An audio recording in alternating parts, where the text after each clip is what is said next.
जय हिंद, मैं हूं प्रेरणा सिंह और आप देख रहे हैं लाइव टाइम्स का ग्लोबल नेटवर्क। और शुरुआत करते हैं पहली खबर के साथ। राजस्थान के टोंक जिले में बुधवार को निर्दलीय प्रत्याशी नरेश मीणा ने वोटिंग के दौरान एसडीएम अमित चौधरी को थप्पड़ जड़ दिया था। इसके बाद से इलाके में तनाव का माहौल बना हुआ है।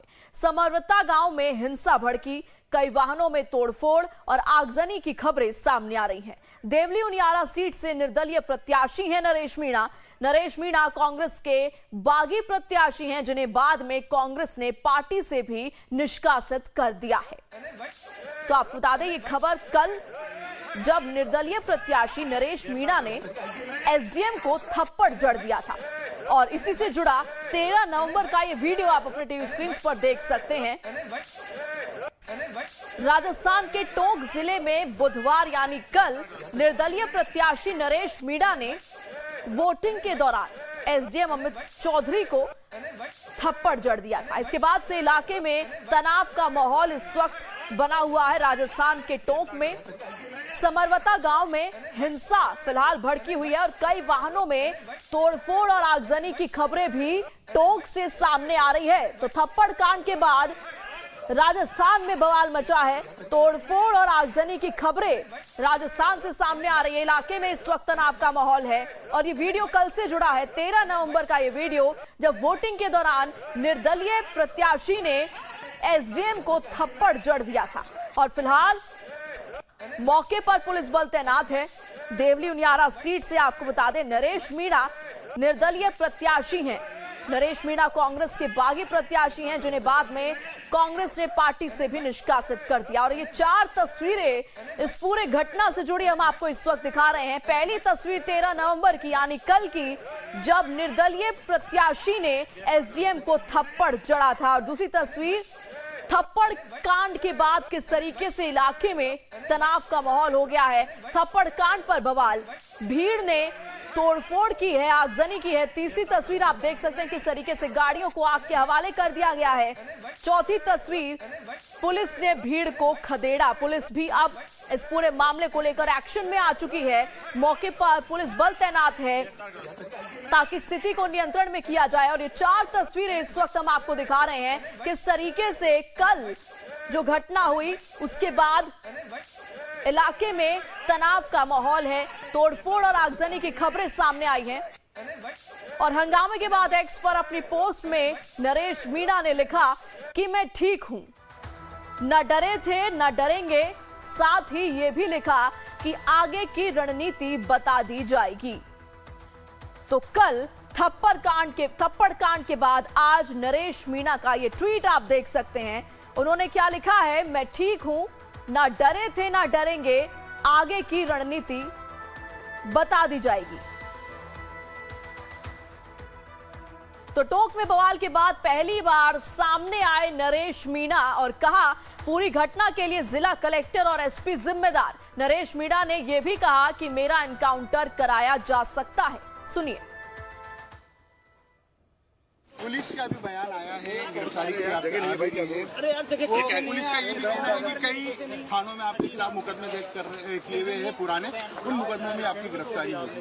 अब चूंकि आप सार्वजनिक जीवन में भी आ चुके हैं, चुनाव लड़ रहे हैं, उसके बाद ये पूरा जो कल घटनाक्रम हुआ उसको पूरी किस नजर देखिए, ये सारे घटनाक्रम की जिम्मेदार जिला कलेक्टर है। इस गाँव ने बहिष्कार किया था चुनाव का बहिष्कार इस गाँव ने किया था। इनकी मांग थी भाई हमें उनियारा उपखंड में थे, हमें हटाकर देवली उपखंड में जोड़ दिया।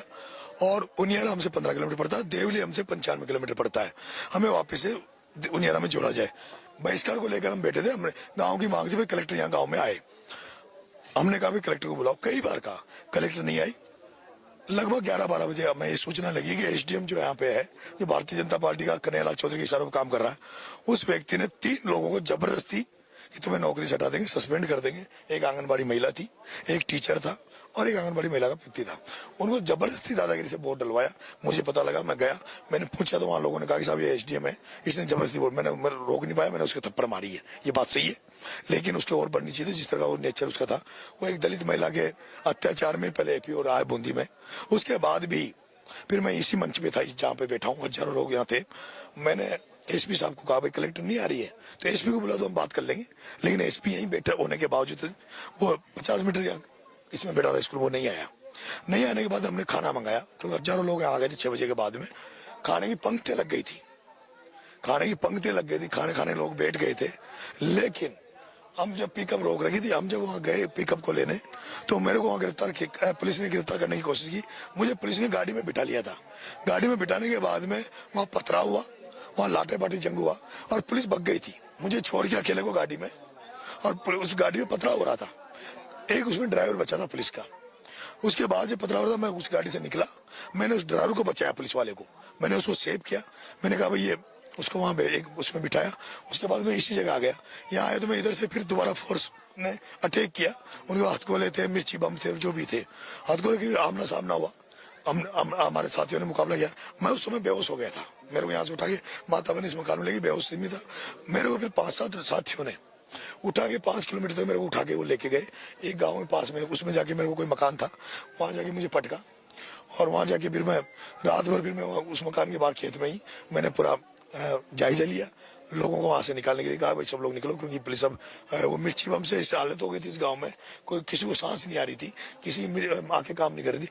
लेकिन उसके बाद में बर्बरतापूर्ण जो रवैया पुलिस ने अपनाया, घरों में घुस के माता बहनों को मारा, खून खच्चर घर हो रहे हैं, आपकी गाड़ियां जली पड़ी है, सारी गाड़ियों में पुलिस ने आग लगाई है। और उन्होंने जो नुकसान इस गाँव में किया, हमारे लोगों का किया, वो एक बहुत ही दयनीय है। बिस्तर रात को आ चुके थे, खाने की तैयारी थी, आप जा रहे थे, गाड़ी को रोके। क्या आपको अंदेशा था कि पुलिस इस तरह की कार्रवाई कर सकती है? क्योंकि जिस तरह से अचानक से पुलिस ने लाठीचार्ज किया, क्या आपको ये अंदेशा था? और क्या आप उस समय गिरफ्तारी देने ही जा रहे थे? क्या कुछ माइंड में चल रहा था? मैं गिरफ्तारी देने नहीं जा रहा था, मैं खाना लेने जा रहा था। मेरा खाना आने नहीं दे रहे थे। हजारों लोग यहाँ खाने खाने के लिए बैठ रहे, क्योंकि चुनाव था कल सुबह 7 बजे से। सारे लोग भूखे थे, इस गांव का बहिष्कार चल रहा था, ये गांव वाले पूरे भूखे थे। बिल्कुल, मैं आपके साथ ही था। आप कह रहे थे कि हमारी गाड़ी को रोक लिया, चलिए हम पुलिस को ले। तो ऐसा जो रणनीति पुलिस ने बनाई, क्या आप और कहा जा रहा है कि आपको भी अरेस्ट पुलिस करने की क्या आप? मैं इंतजार कर रहा हूँ, मैं बैठा हूँ। अभी 60 लोगों को अरेस्ट किया। मैं भागने वाला नहीं, मैं भागने वाला नहीं, मैं यहाँ बैठा हूँ। लगता है कि ये जो पूरे घटनाक्रम है उसमें कहीं ना कहीं जो राजनीति, अब चूंकि आपकी गिरफ्तारी होगी उसके बाद राजनीतिक रूप से भी शिकार बने। बिल्कुल 200%। ये कांड जो हुआ, ये बड़े लोगों का षड्यंत्र है, ये बहुत बड़े लोगों का षड्यंत्र है। इसमें इसके पीछे मैं जो मानता हूँ हरीश मीणा जो डीजीपी रहा राजस्थान पुलिस का, इसके इशारे पे इस पुलिस ने सब कुछ किया है। हरीश मीणा पे मेरा खुला आरोप है। और मेरे को पता लगा कि कलेक्टर जो है ये हरीश मीणा के बेचमेट की बेटी है। हो सकता है हरीश मीणा ने उसको यहाँ नहीं आने दिया, और ये बड़ा षड्यंत्र है। बीजेपी की सरकार है, हरीश मीणा पर आरोप लगा रहे हैं। मैं सरकार पे कोई आरोप नहीं लगा रहा, मैं बाजन लाल पे कोई आरोप नहीं लगा रहा, मैं कलेक्टर पे आरोप लगा रहा हूँ। मैं हरीश मीणा पे मेरे को संदेह ये सब उसके इशारे पे हुआ है। क्योंकि जिस तरह की वो नेता नहीं करता, जिस तरह से उसने पैसे लेकर राजनीति करी है, वो आज गांव में जा नहीं पा रहा लोगों के विरोध के कारण। और वो इसके पहले षड्यंत्र कर चुका है। वो पंचायतें करवा रहा था समाज की यहाँ, और एक अलग ही माहौल बनाना चाह रहा था, समाज में टकराव की स्थिति वो पैदा करना चाह रहा था। उसके बाद कोई ऑप्शन नहीं बचा। वो चाहता था, मेरे को भी पता है, हरीश मीणा बस चले तो मेरे को एनकाउंटर भी करा सकता है। मुझे डर है हरीश मीणा मेरा एनकाउंटर भी करवा सकता है। कलेक्टर की पूरी वो है, उसको कलेक्टर जिम्मेदार इस घटना का, एसपी जिम्मेदार है, ये दोनों लोग जिम्मेदार है। आपको 60 लोगों को अरेस्ट किया गया है कल, क्या घटनाक्रम हुआ था? वो सारे निर्दोष हैं, वो सारे निर्दोष हैं। मैं अकेला दोषी हूँ। अगर कोई सजा हो तो मुझे हो, मेरे अलावा किसी को सजा नहीं होनी चाहिए। जो गांव में आगजनी दिख रही है ये सब पुलिस ने की है। पुलिस ने घरों में घुस के मारा है। इस मकान से गहना काटा ले 20 लाख का, एक मकान से 5 लाख का गहना ले गई माता बहनों का। माता बहनों को लटती है, बहुत बुरी हालत। ऐसा बर्बरतापूर्ण काम आज दिन तक राजस्थान में तो नहीं हुआ। अच्छा, एक पुलिस के सिपाही जो यहाँ मौजूद था, उसने मुझे धमकी भरी मर्डर करने की, धमकी भेजी। महावीर जाट उसका नाम है, और उसने मेरे को मैसेज किया खुद ने कि मैं तुझे आज रिजाइन दूंगा पुलिस से और तेरा मर्डर करूंगा।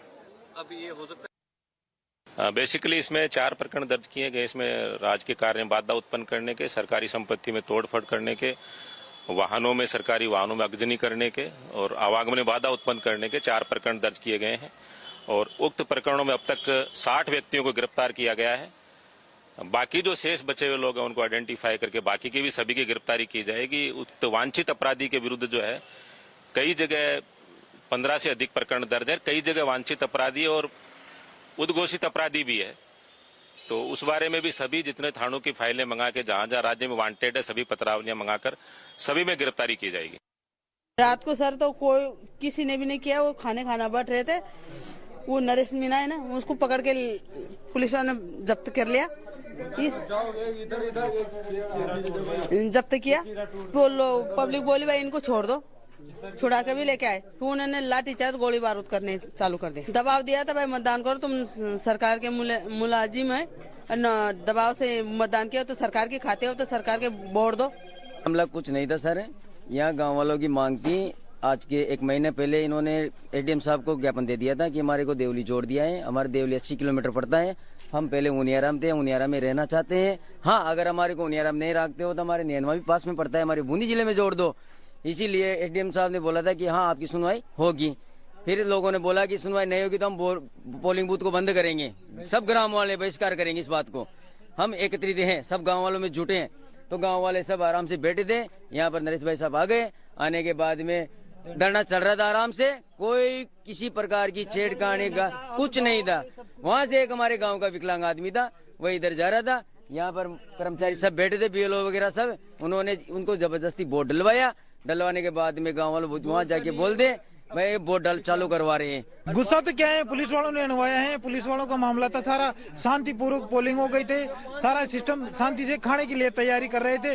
खाने की वजह से उन्होंने, पुलिस वालों ने षड्यंत्र रखे, सारा जाम करके सारा मामला, और उन्होंने क्या खाने के लिए तैयारी कर रहे थे, तो उन्होंने सारों लोगों ने मिलके और हमारे आदमियों को लाठीचार्ज किया और गांव वालों की सारी मोटरसाइकिलें जलाई, सारी कारें जलाई, सारा घर घर जाके मांग ये थी। हमारा उनियारा से एसडीओ कोर्ट देवली जोड़ दिया, जिस वजह से हमारी ये परेशानी थी और हम कलेक्टर साहिबा को बुलाना चाहते थे। धरना प्रदर्शन यही था हमारा, कोई उलट नहीं थी, शांतिपूर्वक पोलिंग चल रही थी, इस वजह से ये है मामला।